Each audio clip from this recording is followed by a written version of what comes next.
একটা কথা না বলেই থাকতে পারলাম না। তো মুখে দাড়ি আর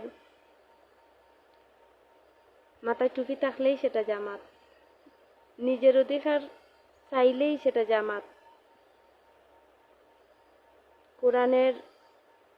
কোরআন পেশ করার জন্য অনেক আলিম ওলামাকে হত্যা করা হয়েছে। কেন?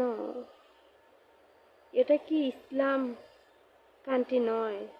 এই দেশটা কি ইসলামিক রাষ্ট্র নয়?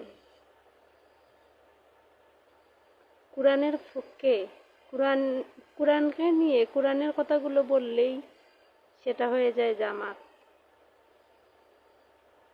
অনেক আলিম উলামাদেরকে হত্যা করেছেন। আমরা চাই না আর কোনো আলেমদেরকে হত্যা করা হোক, ফাঁসি দেওয়া হোক, গুম করা হোক। আর আর মেনে নিতে পারতেছি না। অনেক মানুষ